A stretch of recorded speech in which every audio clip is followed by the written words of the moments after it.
Star heroine Anushka కొత్త cinema ఘాటీతో సినిమాల్లోకి re entry ఇచ్చింది. కానీ ఈ సినిమా భారీ నిరాశ కలిగించింది. క్రిస్ జాగలమూడి దర్శకత్వం వహించిన ఈ చిత్రం గత శుక్రవారం రిలీజ్ అయ్యింది. బాక్సాఫీస్ వద్ద ఓపెనింగ్స్ చాలా బలహీనంగా ఉండటంతో పాటు నెగిటివ్ రివ్యూలు రావడంతో ఫ్లాప్ గా మారింది. అనుష్క చేసిన ఆడియో ప్రమోషన్స్ కూడా ప్రేక్షకులను ఆకట్టుకోలేకపోయాయి. సోషల్ మీడియాలో మాత్రమే చేరే ఆడియో క్లిప్స్ తో కాకుండా కుటుంబానికి చేరే రీతిలో ప్రమోషన్స్ చేయాల్సింది. నిజానికి కుటుంబ ఆడియన్స్ ని అనుష్కకు బలమైన అభిమాన వర్గం. కానీ ఘాటీ టీం ఆ పాయింట్ మిస్ చేసింది. ప్రతిసారి అనుష్క సినిమా వస్తే పబ్లిక్ కి ఒక పవర్ఫుల్ పెర్ఫార్మెన్స్ పై భారీ ఎక్స్పెక్టేషన్స్ ఉంటాయి. ఘాటీలో కొత్త యాక్షన్ అవతారం అని చెప్పినా స్క్రీన్ పై చూసిన తర్వాత ప్రేక్షకులు ఇంప్రెస్ కాలేదు. కథా స్థాయిలోనే సినిమా బలహీనంగా ఉందని, వావ్ ఫ్యాక్టర్ లేకపోయిందని ఫీల్ అయ్యారు. ఇకపై అనుష్క స్వయంగా ప్రమోషన్స్ కి హాజరు కావాలని అభిమానులు భావిస్తున్నారు. మిస్ శెట్టి మిస్టర్ పోలిశెట్టి సమయంలో అనుష్క ప్రమోషన్స్ చేయకపోయినా నవీన్ పోలిశెట్టి ఒక్కడే అగ్రెసివ్ గా ప్రమోట్ చేసి సినిమా హిట్ చేశాడు. అందుకే అప్పట్లో అనుష్క గైర్హాజరు పెద్దగా ఇబ్బంది కాలేదు. కానీ ఘాటీ ఫెయిల్యూర్ తర్వాత మాత్రం అనుష్క ప్రమోషన్స్ లో యాక్టివ్ గా పాల్గొనాలని అందరూ చెబుతున్నారు. ఇక ఆమె రాబోయే మలయాళ సినిమా కథనార్ ప్రమోషన్స్ కి వస్తుందా లేదా అన్నది చూడాలి.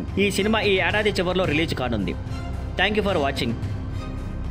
Please like, share and subscribe.